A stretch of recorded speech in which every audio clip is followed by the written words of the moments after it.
Today, we're digging into a story that honestly feels impossible. It's about a cricket match that was dead and buried, already lost, but was somehow won. It's a true masterclass in resilience that goes way beyond sports, and it teaches a really powerful lesson about the practical magic of belief. So that's the real question here, isn't it? How do you win a game that's already over? Because heading into the final day of this huge test match, one team was just cruising to a victory. For the other team, well, the game was lost. All that was left was making it official. Or, so everyone thought. Okay, so check this out. This was the situation on the final morning. England needed just 35 runs to win. 35! That's nothing in Test cricket, especially with 4 batsmen still to go. India's path to victory? Well, it wasn't about runs. They needed a miracle. They had to take every single one of those remaining wickets. So let's just be crystal clear about how hopeless this looked for India. This wasn't just a long shot. No. For fans, for experts, even for former players, an England victory wasn't just likely, it was seen as an absolute done-deal certainty. I mean, the stakes could not have been higher. This was it, the final match. Winner takes all for the series. But India had stumbled right out of the gate, getting bowled out for a pretty low score. And England? They came out and batted with this just breathtaking aggression. They were scoring so fast it felt more like a one-day game. That kind of pace doesn't just put runs on the board, it's psychologically crushing. And this quote right here from former Indian coach Ravi Shastri, a man who knows this team's spirit inside and out, he just captured the feeling perfectly. Live on commentary, he said it, India had been blown away. And when a voice with that kind of authority basically writes you off, the story's usually over. And for one player in particular, the pressure was even more personal.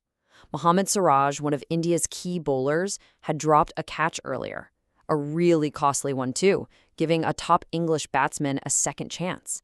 And that is the kind of mistake that can just haunt you, especially when the game is on the line. But this is where the story takes this fascinating turn. With the match completely lost on the scoreboard, the real battle wasn't on the cricket pitch anymore. It shifted to the mind.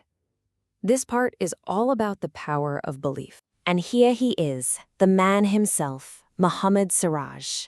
Despite all that pressure, despite his earlier mistake, this was his personal mantra. He actually said later that he genuinely always believes he can win from anywhere. But what's really interesting is how he managed to fuel that belief. This is just incredible.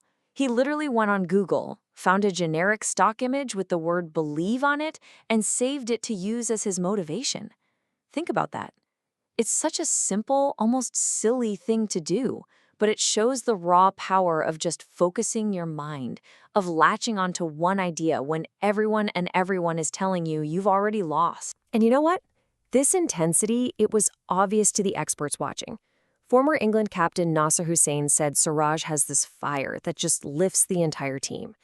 And then, even more incredibly, the legendary fast bowler Dale Steyn had tweeted, before the day's play even started, predicting Siraj would take 5 wickets in the match. So the belief wasn't just internal anymore. It was practically becoming a prophecy. So let's get to the climax. Let's talk about the 46-ball miracle. Because in less than an hour of play on that final morning, absolutely everything changed in one of the most stunning, shocking collapses you will ever see. So how on earth did it happen? India's bowlers, led by Siraj, came out just breathing fire. Siraj himself ripped through the English lineup, taking 3 huge wickets. He was backed up brilliantly by a relentless Prasidh Krishna at the other end. And all of a sudden, England was just in a total freefall. Their last 4 wickets, they just tumbled for a measly 28 runs. It was chaos. And just look at this. This visualizes the sheer dominance of that performance. Out of the 10 England wickets to fall in that innings, Siraj and Krishna took 9 of them. 9. Siraj's 5-wicket haul not only won the match, it also fulfilled Dale Steyn's incredible prediction and cemented his status as the hero of the day. So, after 5 long, grueling days of cricket, after all the drama, the twists, the turns, what was the final margin of victory? 6. Just 6 runs. From needing an absolute miracle, India had somehow pulled off one of the most improbable, unforgettable wins in modern history. So what's the legacy of this incredible match? What do we take away from it? Because it's about so much more than just the numbers on a scorecard. It's really about what we can all learn from what happened at the Oval that day. The official results, of course, was that 6-run victory for India. That meant the series was tied 2-2, which also meant India got to retain the trophy.